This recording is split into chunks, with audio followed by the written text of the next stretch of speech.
7h45, Elisabeth Martichoux, vous recevez ce matin François Fillon. Bonjour François Fillon. Bonjour. Merci d'être avec nous dans ce studio, quelques heures après le débat de l'entre-deux tours. Vous avez le sentiment d'avoir gagné la partie hier soir?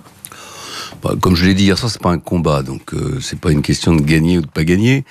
Mais je pense que le débat s'est bien passé, qu'il a été sérieux, qu'il a été digne, qu'il a été dans l'esprit, au fond, pour l'essentiel de la primaire de la droite et du centre, dont on avait annoncé qu'il y aurait du sang sur les murs, et qui, à l'exception de 2 ou 3 jours de débordement, a été plutôt une primaire de bonne tenue. Voilà. Alors justement, on a senti quand même, après ces 2-3 jours dont vous parlez, une volonté d'apaisement chez Alain Juppé hier soir. Il était allé trop loin sur certains aspects.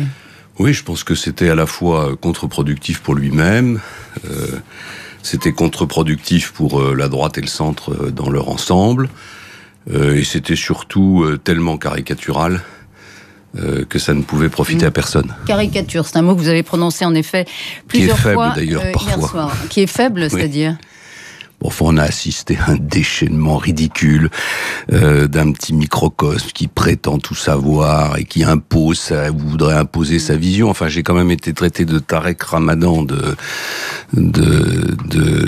sacristie et quasiment de maréchal Pétain par Pierre Berger. Il faut que ces gens... Il a parlé de la France pétainiste. Oui, il faut que ces gens comprennent que, aveuglés par leur arrogance, par leur suffisance, ce sont les meilleurs agents électoraux des extrémistes, même Madame Le Pen. Les meilleurs agents électoraux de Marine Le Pen. Oui, absolument. Vous pensez qu'ils font monter le vote Bien Front sûr, National. par cette arrogance, par cette manière le Front National d'imposer leur vision de la société, qui n'est pas forcément celle de tous les Français.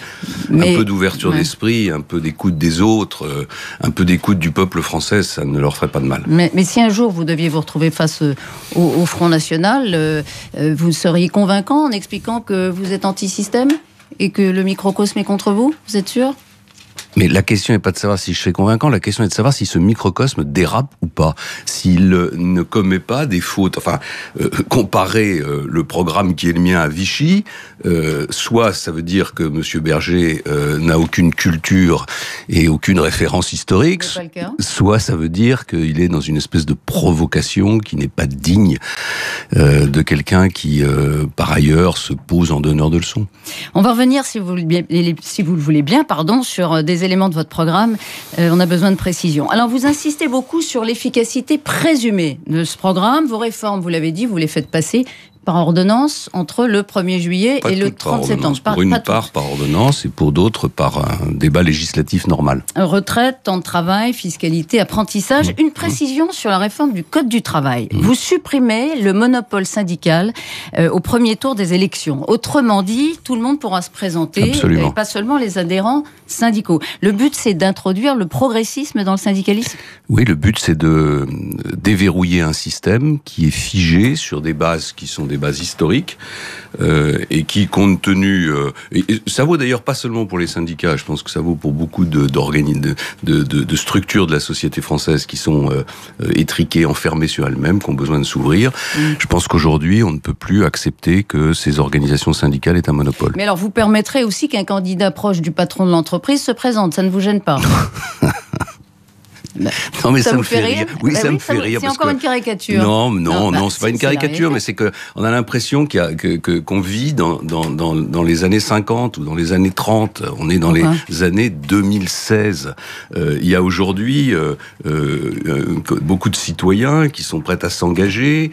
Il y a un dialogue social qui existe dans les entreprises, qui est beaucoup plus équilibré que ce qu'on raconte. Et donc, peut-être justement parce qu'il y a des garde-fous. Vous permettrez par cette réforme qu'un salarié. Je permettrai par cette réforme que la démocratie s'exprime. Voilà. Les syndicats sont trop puissants? Non, ils sont pas puissants, justement, ils sont assez faibles d'ailleurs. Ils sont faibles. Et moi, je préférais qu'ils soient plus puissants. Moi, je préférais qu'il y ait une grande ou 2 grandes organisations syndicales puissantes. Vous ne cherchez pas à les affaiblir par cette réforme? Mais ils sont faibles par eux-mêmes, ils sont faibles par leur comportement, ils sont faibles par le fait qu'ils ont peu d'adhérents, par le fait que les Français ne sont pas séduits, ne sont pas convaincus, ni par les syndicats, ni par les partis politiques. Tous les mêmes d'ailleurs, les syndicats, vous les mettez Non, ils sont très différents. Ils sont très différents. On voit bien qu'il y a une organisation syndicale qui évolue vers une forme de progressisme, la CFDT, avec ici ou là enfin, c'est pas uniforme, mais on voit bien quand même qu'il y a un mouvement qui est engagé depuis longtemps d'ailleurs. Hein. Et puis il y a une organisation syndicale qui reste accrochée à des dogmes et à des conceptions. Et celle-là, c'est la CGT. Oui, et alors qui a déjà réagi négativement d'ailleurs, j'imagine. notamment lundi, à votre programme. La CGT bloque la France pour une réforme du travail que vous jugerez lilliputienne par rapport à vos projets. Vous imaginez que parce que vous avez annoncé la couleur, ça n'arrivera pas en pire? Mais la CGT n'a jamais bloqué la France, Madame Martichoux. C'est encore une façon de parler qui aboutit à décourager tout le monde de faire des réformes. On dit ils ont bloqué la France, c'est juste faux. Est-ce que la France a été bloquée? Quand ils bloquent des terminaux pétroliers, quand ils bloquent des routes, quand ils bloquent la SNCF, le transport. On leur a envoyé les gendarmes et les terminaux pétroliers ont été débloqués en 48 heures. Alors par exemple la circulation des trains, c'est très pénalisant. Il y a eu des perturbations, mais dire que la France a été bloquée, c'est absurde, c'est pas. C'était pas la réalité. Bien sûr que non. Il n'y a pas eu de grande grève en France du fait de la CGT depuis une vingtaine d'années. Je pense que les dernières grandes grèves... Vous vous rappelez quand vous étiez ministre des Affaires sociales, j'ai eu droit à 2,5 millions de personnes dans la rue, ce qui ne m'a pas empêché de faire la réforme.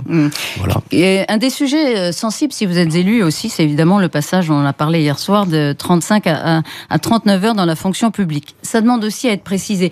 L'État va négocier, si j'ai bien compris, comme une entreprise qui serait en difficulté et qui demanderait à ses salariés de travailler plus sans que ce soit totalement compensé, c'est ça? La comparaison est assez bonne. L'État est une entreprise en difficulté. Voilà, et donc, même c'est ce que j'ai entendu. Qui est pas loin de la faillite. Voilà. Et donc, vous allez demander à ces salariés, c'est-à-dire les millions de fonctionnaires, la question qui est posée, c'est est-ce qu'on fait ça ou est-ce qu'on attend que le Fonds monétaire international et la Commission européenne viennent prendre en charge la gestion de notre pays parce qu'on sera plus capable de rembourser notre dette. Voilà, c'est tout. Et moi, je préférerais que ce soit nous qui prenions les devants, qui baissions la dépense publique et qui réorganisions la fonction publique pour que les fonctionnaires aient un avenir, qu'ils aient des possibilités d'évolution de carrière, qu'ils aient des conditions de travail qui soient meilleures et qu'ils aient des perspectives d'augmentation. Donc, voilà. Comme le disait Alain Juppé hier, à ce moment-là, un moment de tension d'ailleurs dans votre débat, ce sera travailler plus pour travailler moins dans la fonction publique. Est-ce que vous avez utilisé cette expression quand on est passé de 39 à 35 heures? Vous avez dit travailler moins pour gagner plus? Non. Et donc non, mais non. Enfin, je veux dire, aujourd'hui, on a des fonctionnaires qui sont dans une grande difficulté parce que ils n'ont pas de perspective de salaire, ils n'ont pas de perspective d'évolution de carrière. Par ailleurs, ils ont quand même une caractéristique qui s'appelle l'emploi à vie. Ils travaillent 32 ou 35 heures, et en face, il y a des Français qui travaillent 70 heures et qui ont parfois même pas de salaire à la fin du mois. Est-ce qu'on va continuer longtemps comme ça? Donc on peut plus le permettre, c'est ce que vous dites. Comment faites en particulier, par exemple, pour les fonctionnaires, vous l'avez dit, qui travaillent 32 heures. Les infirmières, elles ont signé un accord, elles travaillent 32 heures et demie, les infirmières de nuit. Vous leur demandez, elles aussi, de faire un effort? Mais bien sûr que les gens qui travaillent la nuit, ceux qui ont des travaux difficiles, etc., il y a des conventions, il y a des accords qui ont été signés. Il ne s'agit pas de les remettre en cause.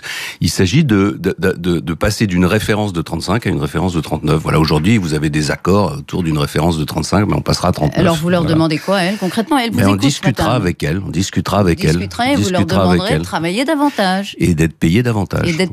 D'ailleurs, les infirmières, c'est un bel exemple parce que dans les hôpitaux, quand on est passé à 35 heures, on n'a pas diminué le nombre de malades. Et les infirmières, elles ont subi de plein fouet la réforme des 35 heures. Et cette réforme n'a pas été intégralement compensée en termes de recrutement. Et ça a beaucoup contribué à dégrader leurs conditions de travail. Donc je pense, et elles font beaucoup d'heures supplémentaires d'ailleurs pour beaucoup d'entre elles. Donc je pense que l'augmentation du temps de travail, compensée par des conditions de travail meilleures, par des perspectives de carrière et par une compensation salariale, c'est un accord qui serait gagnant pour tout le monde. Alors on avance. Autre précision nécessaire. Vous avez rencontré lundi, on en a parlé sur RTL hier, Jean-Frédéric Poisson du Parti chrétien-démocrate. Oui. Il vous soutient et comme lui, vous lui avez écrit, vous voulez améliorer l'accueil de la vie.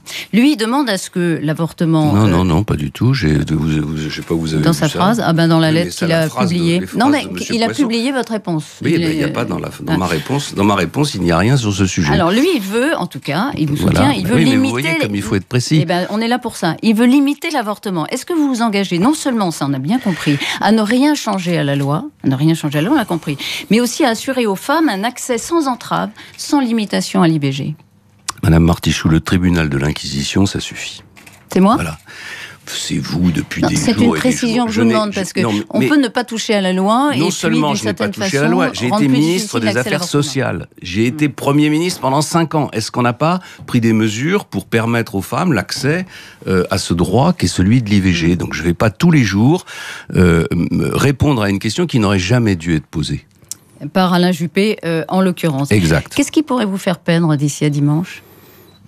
Que les Français ne me choisissent pas. Voilà, une élection, c'est jamais joué avant que le dernier bulletin soit dépouillé. Et pour avoir moi-même expérimenter la surprise du premier tour, je suis d'une extrême prudence. En cas de duel, je vous pose une question qui avait déjà été dans le passé. En cas de duel, François Hollande, Marine Le Pen au 2e tour de la présidentielle. François Hollande qui, par parenthèse, a accueilli votre beau score de dimanche soir comme une divine surprise pour lui. Vous votez quoi, François Fillon? J'ai déjà répondu que je ne répondais pas à cette question. Je voterai jamais pour Madame Le Pen. Et je pense que je n'aurais pas à voter pour Monsieur Hollande parce que je ne pense pas que Monsieur Hollande puisse accéder au 2e tour de l'élection présidentielle compte tenu de l'échec et du désastre que représente son quinquennat. Vous serez face aux auditeurs dans quelques minutes avec Yves Calvi. Merci beaucoup, François Fillon. Au 3210, et bien entendu, votre entretien est à retrouver sur le site rtl.fr.